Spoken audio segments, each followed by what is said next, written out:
नमस्कार दोस्तों, स्वागत है आप सभी का स्टडी एटिक पर। मैं हूं तुषार पाठक और आज हम पढ़ेंगे सिख एम्पायर के बारे में। इस लेक्चर में हम ये डिस्कस करेंगे कौन-कौन से इंपॉर्टेंट क्वेश्चन प्री के पर्सपेक्टिव से बनते हैं और साथ में पंजाब पीसीएस में तो ये सारा चैप्टर एक इम्पॉर्टेंट है। साथ में इसमें ये भी देखेंगे कि कोहिनूर हीरे के बारे में उसकी क्या स्टोरी है, ठीक है? तो चलिए शुरू करते हैं। देखो, श्री गुरु गोबिंद सिंह जी के बाद ना अगर कोई सिखों को बांधे रखने वाला आया था तो वह था बंदा सिंह बहादुर, ठीक है? उनकी टाइमलाइन थी रूल करने की 1708 से 1716 तक की, ठीक है? बंदा सिंह बहादुर का जन्म जो है वो कश्मीर में 27 अक्टूबर 1670 को पुंछ जिले में हुआ था। इनका असली नाम था लक्ष्मण देव और श्री गुरु गोविंद सिंह जी इन्हें गुरुबख्श सिंह के नाम से बुलाते थे और ये खुद को क्या कहते थे? गुरु का बंदा, जिससे इनका नाम पड़ गया बंदा सिंह बहादुर। श्री गुरु गोविंद सिंह जी के जी से ना इनकी मुलाकात उस समय होती है जब ये अपनी लाइफ टाइम में एक टाइम पे वैरागी हो जाते हैं और वैरागी होके नांदेड़ के क्षेत्र में चले जाते हैं। जिस समय श्री गुरु गोविंद सिंह जी से मतलब श्री गुरु गोविंद सिंह जी अंतर्ध्यान होते हैं ना 1708 में, तो उस समय बंदा सिंह बहादुर को सिखों का राजनीतिक नेता जो है वो घोषित कर जाते हैं। इसके बाद बंदा बहादुर ने सोनीपत और कैथल पर कर दिया हमला। फिर 12 मई 1710 इस टाइम पे बंदा सिंह बहादुर ने क्या किया? वजीर खान की हत्या कर दी। अब वजीर खान कौन था? जिसने छोटे साहिबजादों को शहीद किया था और इसके बाद उसने सरहंद पे कब्जा कर लिया। अब इन्होंने ना अपनी राजधानी जो है लोहगढ़ को बनाया, लोहगढ़, ठीक है? दिसंबर 1715 में फारूक सियार ने इन्हें पंजाब के गुरदासपुर जिले में बंदी बना लिया, ठीक है? उनको काफ़ी मतलब घेरे रखा, फिर बाद में वहाँ से इनको और इनकी एक लिमिटेड सेना को वहाँ से बंदी बना लिया और ले आए वहाँ पे। ये बात है 1715 की, ठीक है? इसके बाद 16 जून 1716 को बंदा सिंह बहादुर को ना फारूक सियार ने बहुत ही ब्रूटली मार दिया, ठीक है? बंदा सिंह बहादुर के बाद सिख एम्पायर जो है वो छोटे-छोटे टुकड़ों में बंटने लग गया। 1748 में नवाब करपूर सिंह ने फिर सभी सिख टुकड़ियों का मर्जर कर दिया दल खालसा में। इस दल को जस्सा सिंह आलूवालिया लीड करते थे। इसी दल को बाद में 12 मिस्ल में डिवाइड किया गया और ये मिस्ल क्या थी? मिस्ल एक तरह के प्रोविंस थे। अब सिखों के 12 प्रोविंसेस थे जिन्हें हम मिस्ल कहते हैं। हर एक मिस्ल को एक अलग सिख कन्फेडरेसी रूल करती थी। हालांकि ये जो 12 मिस्ल हमें नहीं पढ़ने, हमें सिर्फ कुछ एक दो मिस्ल के बारे में पता होना चाहिए जो एग्जामिनेशन पॉइंट ऑफ व्यू से इम्पॉर्टेंट है। तो एक थी भंगी मिसल, क्योंकि ये थी सबसे बड़ी मिसल, इसलिए ये इंपॉर्टेंट है। दूसरी इंपॉर्टेंट मिसल है सुकर चकिया मिसल। वो क्यों इंपॉर्टेंट है? क्योंकि उनके की लीडर थे महाराजा रणजीत सिंह। महाराजा रणजीत सिंह के फादर का नाम था महासिंह, जो कि सुकर चकिया मिसल के लीडर भी थे। महाराजा रणजीत सिंह का जन्म 1780 में गुजरांवाला, जो कि अब पाकिस्तान में है, वहां पर महासिंह के घर हुआ। इनकी बचपन में ना चेचक की वजह से एक आंख खराब हो गई थी और 12 वर्ष की आयु में ही इनके पिता की मृत्यु हो जाती है और राजपाट की रिस्पॉन्सिबिलिटी किन पे आ जाती है? इनके अपने कंधों पे आ जाती है।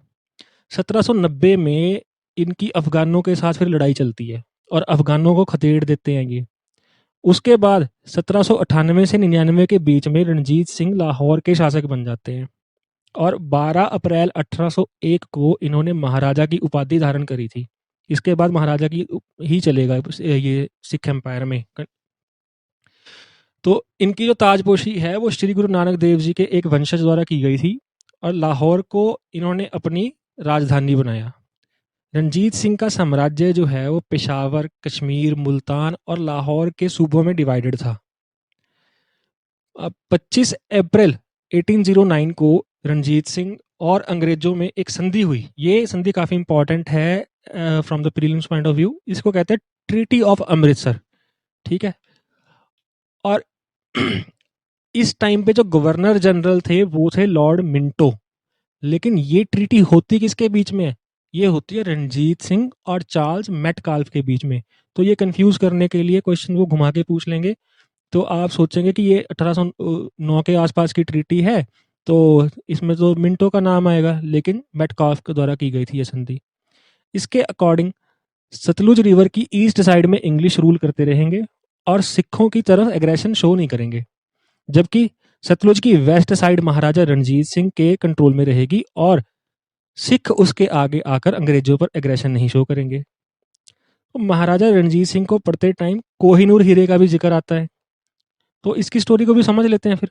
इसकी स्टोरी ये है कि पहले तो ये हीरा था मुगल डायनेस्टी के पास।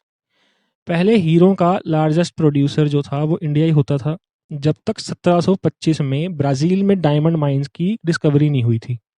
तो शाहजहां ने 1628 में इस हीरे को अपने एक थ्रोन पर जड़वाने का सोचा।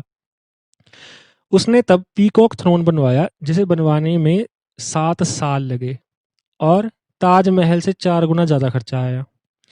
उस थ्रोन पर बहुत से जेमस्टोन थे, जिसमें सबसे ज़्यादा प्रीशियस था एक तो तिमूर रूबी और दूसरा कोहिनूर।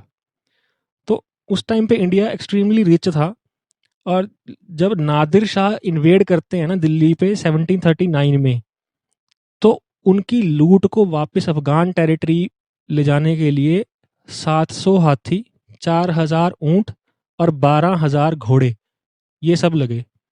तो 1739 में आपको पता है कि वीक मुगल रूलर था मोहम्मद शाह रंगीला, तो इन्वेड करना आसान रहा नादिर शाह के लिए।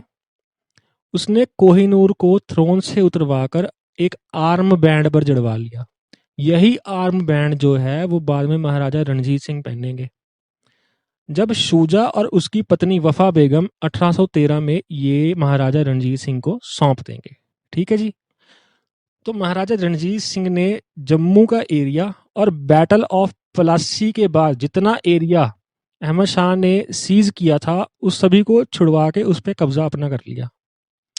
1839 में महाराजा रणजीत सिंह की डेथ हो जाती है और उसके बाद 4 सालों में 4 डिफरेंट रूलर्स रूल करेंगे, जिसमें एक यंग बॉय था जिसका नाम था दुलीप सिंह और उसकी माँ थी रानी जिंदन। तो जिंदन को 1849 में ब्रिटिश बना लेते हैं बंदी, और दुलीप सिंह से एक लीगल डॉक्यूमेंट पर साइन करवाते हैं। इसको हम डिटेल में पढ़ेंगे एंग्लो सिख वॉर में, लेकिन अभी कोहिनूर को डिस्कस कर रहे हैं तो उसके पर्सपेक्टिव से आपको बता रहा हूँ। तो क्योंकि इसका ना कोहिनूर का विवाद थोड़े टाइम बाद चल पड़ता है खुद ही, तो आपको कभी ना कभी इस पे सोशल इशू के एक तरह से आपको क्वेश्चन पूछा जा सकता है कभी कि इंडिया का क्या स्टेटस है अभी। तो जिंदन को क्या था कि 1849 में ब्रिटिश ने बना लिया बंदी और दुलीप सिंह से एक लीगल डॉक्यूमेंट पे साइन करवाया। इस लीगल डॉक्यूमेंट को कहा जाता है ट्रीटी ऑफ लाहौर।